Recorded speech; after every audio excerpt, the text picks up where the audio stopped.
I'd like to speak on what I have understood on this subject through Maulana's writings.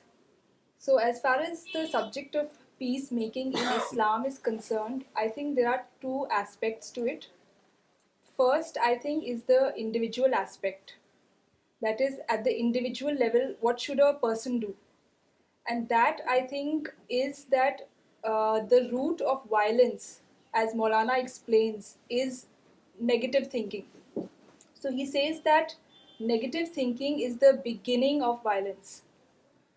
So in his literature, you will see that there is a lot of emphasis on positive thinking. And this is what we also learn from the life of the Prophet.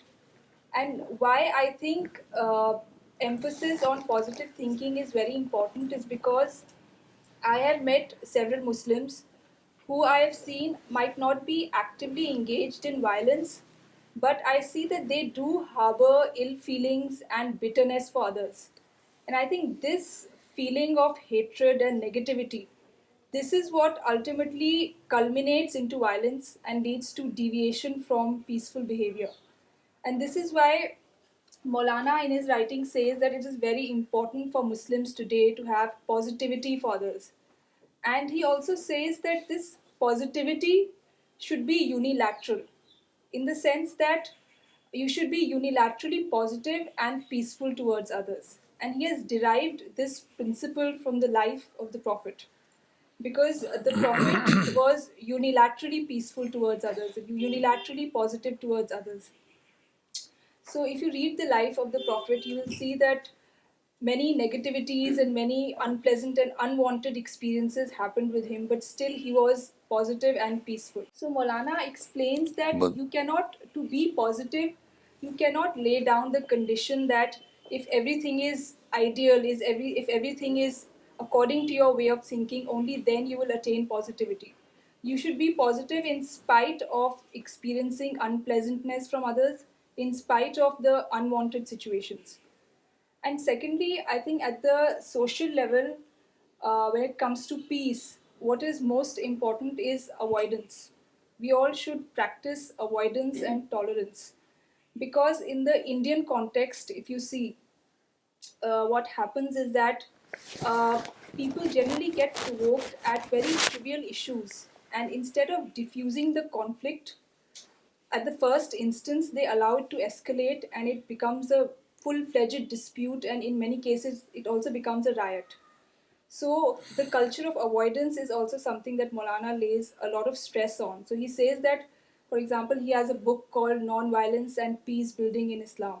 So, in this book, he shows that if somebody hurls abuses at you, which often happens in society, or if somebody makes inflammatory speeches against you or your religion or your prophet, then you should avoid it. You should not, become inflamed, come down on the streets and raise banners and protest against those people. So this is also the teaching of the Quran, because the Quran says that Quran tells believers that you should ignore hurtful words. And even if you see the life of the Prophet, there were many times when people condemned him and they spoke very derisively, and they used very harsh words at him. But the Prophet did not, the Prophet remained calm and he did not run after them to kill them. So I think avoidance is very important to maintain peace at the social level.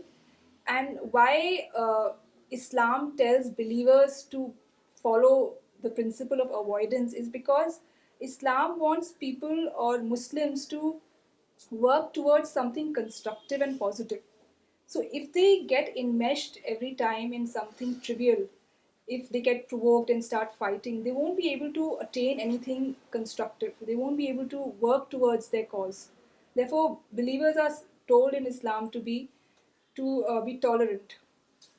And one more point which I would like to make in this respect is, and something which has made me understand Islam, and which I have understood from Maulana's writings, and that is Islam is not a religion of imposition.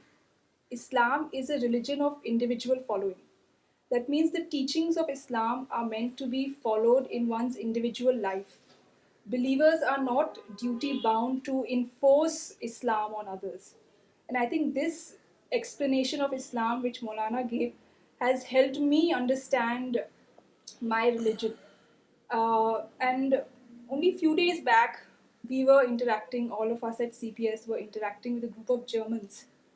And one of the questions that stood out was a question about the life of the Prophet. And often people have this question, this notion is very prevalent, and that is that the Prophet had two phases of his life, the Makkan phase and the Medinan phase. So one of the Germans said that in the Makkan phase, the Prophet was peaceful, etc. And in the Medinan phase, he went about commanding armies and he went about uh, uh, becoming an emperor, etc. But I think this notion in itself is incorrect. Of what I understand after I've read the life of the Prophet from the original sources, I feel that the Makkan and the Medinan periods were both essentially the same. I think in both periods, the Prophet preached the message of Islam peacefully, and his concern was one, that is, to impart spiritual teaching to his followers and to help them develop their character and to tell them about the purpose of life. So I think the goal of the Prophet was spiritual in essence. And I think that is what differentiates the Prophet from being an emperor or a ruler. Because an emperor or a ruler wants to subjugate people and wants to rule over them. So he uses war and violence. But that, I think, is not the goal of the Prophet. The goal of the Prophet was to spiritually train people. And that is why, for spiritual training, you cannot use war or violence. You have to use peace. So I think it's very important to read the Quran, as Maulana explained, and to read the life of the Prophet from its original sources and also read the sayings of the Prophet to understand Islam. And if we do that, I think we'll realize that peace is the foundation of Islam. Nothing, no activity of Islam can be done without peace. And if there have been wars in the life of the Prophet, so as Morana explained, the Prophet was born in the 7th century, it was a tribal age. So he was dragged into few wars, but those wars were defensive. And those wars were, I think they should be taken in their context. They should not be drawn out of context and they should not be taken as a general commandment. So I can say that, as Maulana says, that peace in Islam is the rule and war is a rare exception.